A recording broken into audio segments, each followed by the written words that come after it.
사랑하는 성천교회 성도 여러분, 안녕하세요. 삼교구 전재민 목사입니다. 하나님의 은혜가 여러분의 가정과 기업에 있기를 주의 이름으로 축원해드립니다.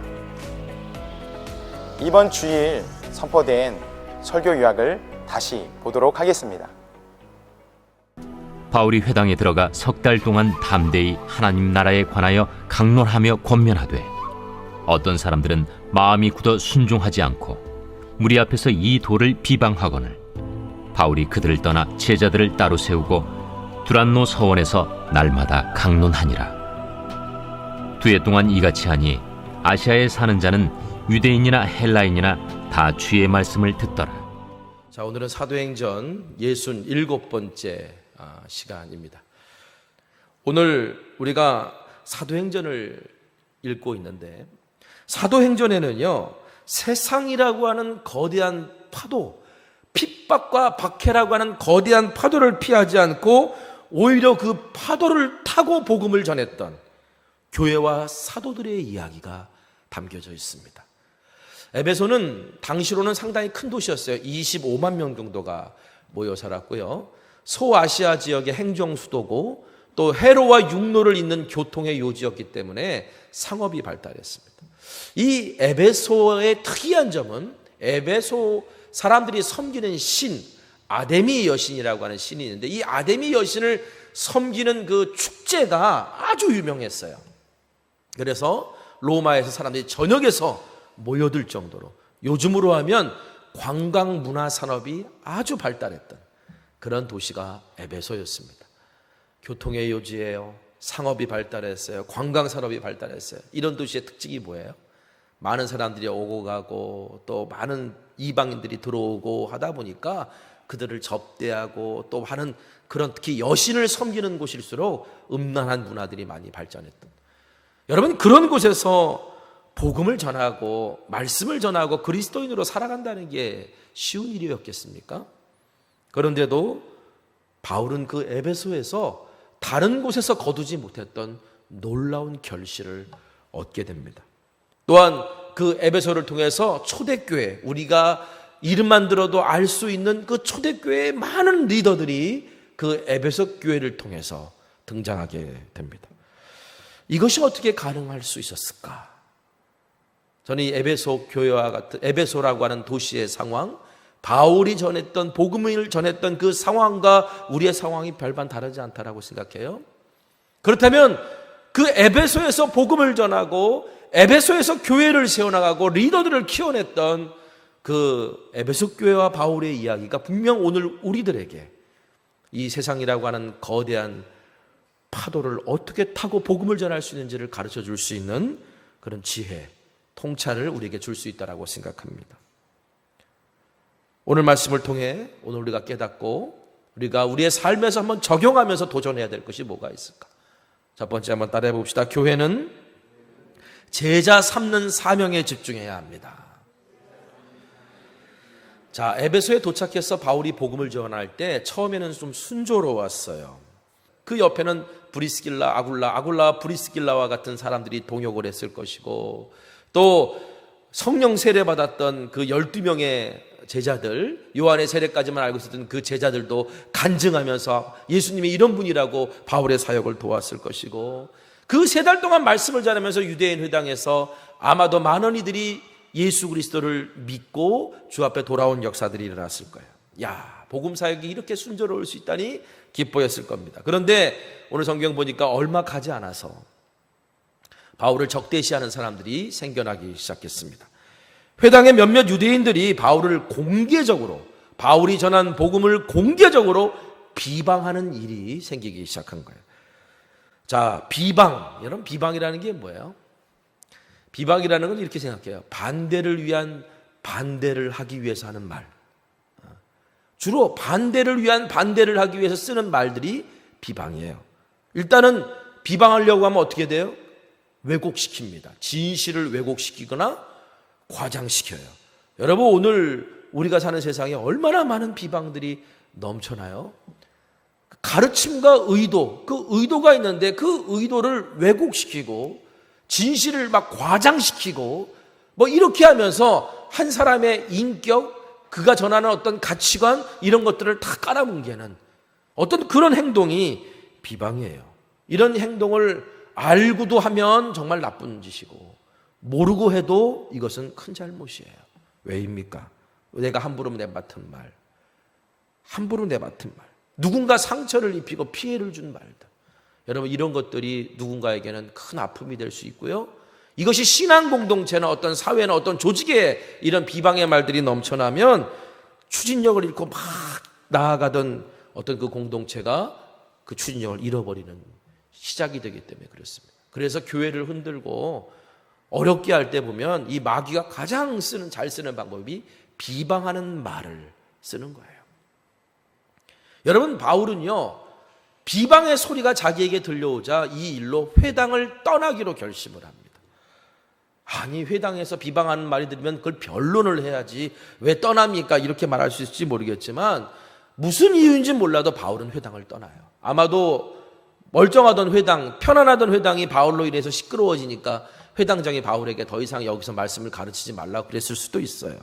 하지만 저는 오늘 말씀을 읽어보면서 그 이유가 아니라 더 근본적인 이유가 있다는 것을 알게 됐습니다. 자, 우리 9절 말씀 한번 같이 읽어볼까요? 자, 9절 읽겠습니다. 시작.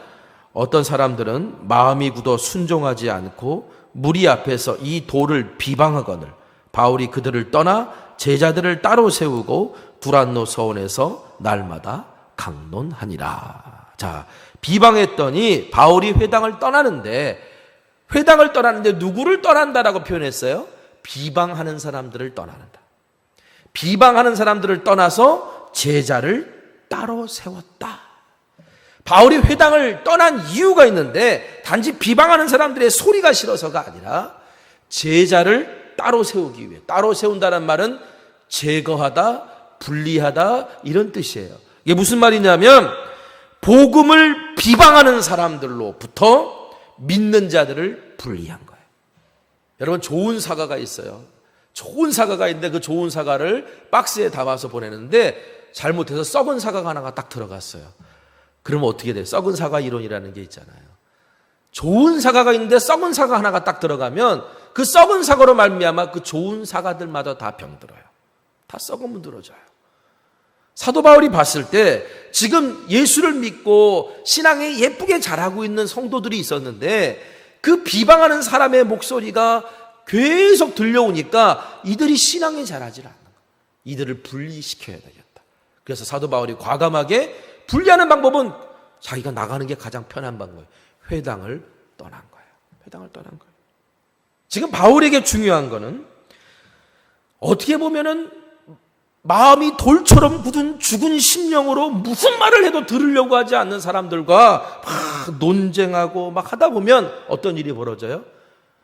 정말 해야 될 중요한 일, 복음을 전하고 제자를 세우고 하나님 나라 사역을 만들어가는 일이 그 일, 그들과의 논쟁 때문에 뒷전으로 자꾸 밀려나고 갈등하고 싸우다 보니까 어떻게 돼요?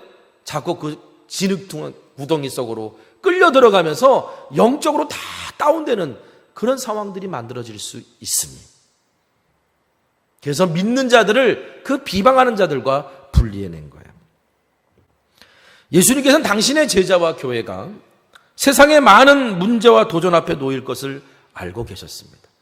그래서 제자들에게 우선순위를 알려주셨어요. 먼저 그의 나라와 그의 의를 구하라. 그리고 제자들에게 분명하게 무엇이 그의 나라와 그의 의를 구하는 첫 번째 일이냐를 분명하게 가르쳐 주신 것이 있어요. 마태복음 28장 19절 말씀 한번 읽어보겠습니다. 시작. 그러므로 너희는 가서 모든 민족을 제자로 삼아 아버지와 아들과 성령의 이름으로 세례를 베풀고 너희는 가서 모든 민족으로 제자 삼아라. 제자 삼는 게 1우선이라는 거예요. 제자 삼는 게 가장 우선이라는 거예요. 제자 삼기 위해서라면, 복음을 전하는 일이라면 우리는 무엇이든지 어디서든지 떠날 수 있어야 돼요. 두 번째 따라해 볼까요? 주님이 일하고 계심을 믿어야 합니다. 여러분, 바울은 복음을 전하다가 박해와 핍박을 받고 회당을 떠나고 도시를 떠나는 일들을 수차례 경험했습니다. 에베소에서도 마찬가지였죠. 그래서 결국 회당을 떠날 수밖에 없었지만 성령께서 바울을 어디로 인도하셨냐면 그 에베소의 두란노 서원이라는 곳으로 인도하셨어요. 두란노는 사람 이름입니다. 두란노라는 사람이 운영하는 서원이에요. 서원은 헬라어로 스콜레. 이 스콜레라는 말에서 스쿨, 학교가 나온 거예요. 그러니까 두란노 학교인데, 그런데 우리가 생각하는 그런 학교는 아니고요. 강연도 있고 토론도 있고 여가를 즐기는 다목적 공간, 이거를 스콜레라고 불렀습니다. 그래서 많은 헬라인들이 이 스콜레에 모여서, 이 사람들은 철학을 토의하기 좋아했으니까 철학을 토의하고 거기서 뭐 노래도 하고 여가도 즐기고 이런 공간, 그런 공간을 바울이 빌릴 수 있게 된 거예요. 그래서 아마 두란노 서원에서 프로그램도 진행됐지만 바울과 그 일행들, 그 교회에서는 그 나머지 시간을 통해서 날마다 거기서 하나님 말씀을 가르치는 역사가 일어났어요. 여러분, 어떤 선한 결과가 만들어졌습니까? 회당에서는 유대인들만 복음을 전할 수 있었는데, 유대인들에게만. 두란노 서원으로 왔더니 유대인들에게도 복음을 전하고 이방인들에게도 복음을 전하는 그런 어떤 더 최선의 일들이 만들어지기 시작했다는 거예요. 올해 들어서 우리의 계획이 많이 어그러졌죠. 벌써 내년 목회 계획 세울 때가 왔고요. 달력 신청하라고 달력 카탈로그가 오기 시작을 하더라고요. 한 거 아무것도 없는데, 계획대로 된 거 아무것도 없는데. 그러나 여러분, 내 기대와 다른 결과가 생겼다고 너무 실망하지 마세요. 여전히 주님이 일하고 계시고 우리를 당신의 최선으로 이끄심을 저는 믿습니다. 제가 교구를 담당하는 목사님들한테 매주 목요일 금요일에 우리 성도님들의 소식에 대한 보고를 받습니다. 보고를 받는데 교회 안에 작은 교회인 이 속회를 이끌어 가시는 속장님들이 정말 열심히 속도원들을 향해 이렇게 양육을 하고 또 그들을 향해 헌신하는 모습을 보면서, 그러면서 또 제 마음속에 위로가 되고 힘이 돼요. 고린도전서 16장 17절 18절에 내가 스데바나와 부두나더와 아가이고가 온 것을 기뻐하노니 그들이 너희의 부족한 것을 채웠습니다. 그들이 나와 너희 마음을 시원하게 하였으니 그러므로 너희는 이런 사람들을 알아주라. 스데바나, 부두나도, 아가이고로 인해 마음이 시원해졌다라고 고백했던 이 바울처럼 제 마음도 이런 소식을 지난 한 주간 동안 접하고 마음이 시원해지는 경험들을 할 수 있었어요. 저는 이분들이요, 파도가 친다고 두려워하고 아무것도 안 하는 게 아니라 오히려 파도가 치기 때문에 파도를 향해 나아가는 서퍼들처럼 보였어요. 파도가 친다고 아무것도 안 하는 게 아니라 파도가 치니까 파도를 향해 나아가서 오히려 파도를 타려고 하는 믿음의 서퍼들의 모습으로 보였다는 거예요. 우리 성천교회가 서로의 마음을 시원하게 해주는 아름다운 이야기들이 넘쳐나기를 간절히 소망합니다. 주님께서 지금도 일하고 계세요. 중요한 것은 오늘 우리가 그 일하심에 우리의 뜻을 정하고 우선순위를 정하는 거예요. 마지막 세 번째, 따라해 봅시다. 교회는 세상 밖으로 부르심을 받은 모임입니다. 자, 우리 10절 말씀 다시 읽어볼까요? 10절. 자, 시작. 2해 동안 이같이 하니 아시아에 사는 자는 유대인이나 헬라인이나 다 주의 말씀을 듣더라. 자, 에베소의 회당을 떠난 바울이 두란노 서원에서 2년 동안 복음을 전하고 제자들을 양육했어요. 그 결과가 어떻게 됐느냐? 에베소가 속한 소아시아 전역에 복음이 전파됐다. 다 주의 말씀을 듣더라. 유대인이나 헬라인이나. 그리고 교회가 소아시아 곳곳에 세워져요. 곳곳에 세워져요. 저는 무엇보다도 에베소에서 함께 동역하고, 그리고 두란노 서원에서 배출된 새로운 동역자들이 있었기 때문에 가능했다라고 생각합니다. 제자를 세우는 원칙을 가지고 시작했더니 결국 시간이 지나니까 그들을 통해 어마어마하게 많은 일들이 일어난 거예요. 아굴라와 브리스길라, 디모데, 에바브라, 빌레몬, 아리스타고, 가이오, 여러분 들어본 이름들이죠. 이들이 다 에베소와 직감적적으로 연관된 유대인과 헬라인인 바울의 동역자들이었습니다. 회당을 떠나지 않고 거기서 자기를 비방하는 사람들과 논쟁만 하고 있었다면 이런 일들이 일어날 수 있었겠습니까? 아마 일어날 수 없었을 거예요. 그런데 회당을 벗어나서 두란노 서원으로 들어갔을 때 바로 이 놀라운 일들이 일어날 수 있었습니다. 저는 두란노 서원으로 들어간 바울의 행동을 세상 안으로 뛰어들어간 바울의 모습으로 읽었습니다. 하나님을 믿는 사람들에게 복음을 전하는 게 아니라 하나님을 모르는 사람들에게까지 복음을 전하려고 잃어버린 영혼을 향해 세상으로 뛰어들어갔던 이 바울의 결단이, 바울의 용기가 거대한 파도 속으로 뛰어들어가서 파도를 타려고 했던 바로 바울의 믿음이 바로 이런 일들을 이룬 것 아니었을까. 교회, 에클레시아. 이 에클레시아가 무슨 뜻이에요? 부름받은 자들의 모임. 정확히 표현하면 세상 밖으로 주님의 부르심을 받은 모임이라는 거예요. 세상 밖으로 주님의 부르심을 받았다는 말은 무슨 말이냐면 우리의 사역지가 교회 안이 아니라 세상이라는 거예요. 어떻게 보면 지금은 하나님께서 오늘 우리에게 세상으로 들어갈 수 있는 광대하고 유효한 문을 여신 기회라고 저는 생각합니다. 파도가 밀려올 때 가만히 있으면 파도에 넘어져 휩쓸리지만 바울처럼 파도가 치는 세상으로 뛰어들어가면 파도를 탈 수 있다는 사실을 기억하십시오. 닐 콜 목사님 이런 말 했습니다. 지금은 파도를 타는 교회가 되어야 한다. 우리가 어떻게 파도를 탈 수 있을까요? 요한복음 16장 33절. 이것을 너희에게 이르는 것은 너희로 내 안에 평안을 누리게 하려 함이라. 세상에서는 너희가 환난을 당하나 담대하라. 내가 세상을 이기었노라.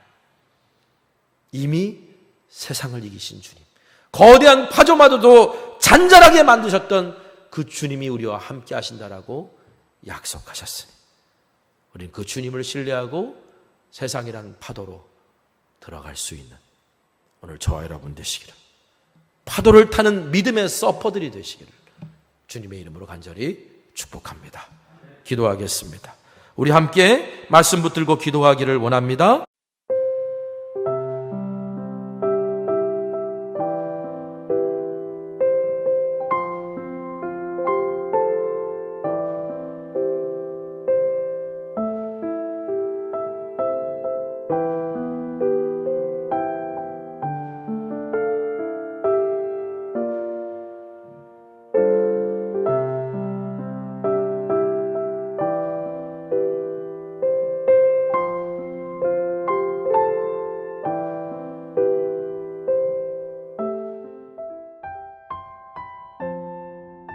이 시간 함께 기도하시도록 하겠습니다. 첫 번째 기도 제목은 VIP 전도 대상자를 위해서 기도하겠습니다.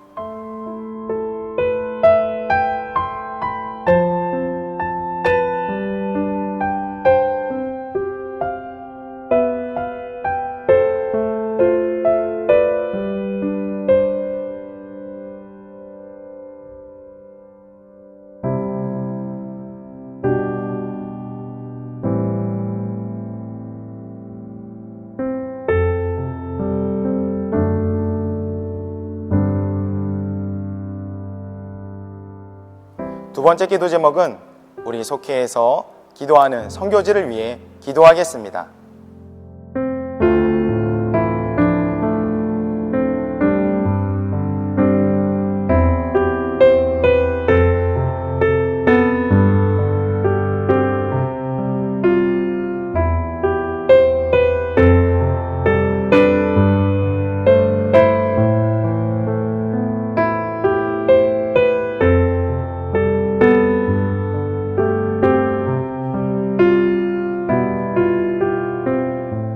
세 번째 기도 제목은 우리 속회에게 맡겨진 갈대상자 기도 대상자를 위해 기도하겠습니다.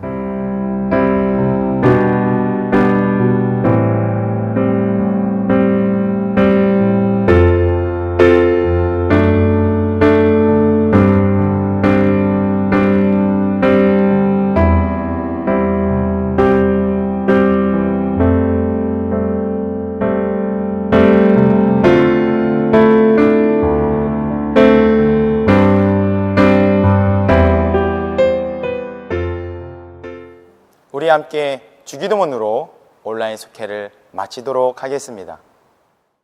하늘에 계신 우리 아버지여, 이름이 거룩히 여김을 받으시오며 나라가 임하시오며 뜻이 하늘에서 이루어진 것 같이 땅에서도 이루어지이다. 오늘 우리에게 일용할 양식을 주시옵고 우리가 우리에게 죄 지은 자를 사하여 준 것 같이 우리 죄를 사하여 주시옵고 우리를 시험에 들게 하지 마시옵고 다만 악에서 구하시옵소서. 나라와 권세와 영광이 아버지께 영원히 쌓옵나이다. 아멘.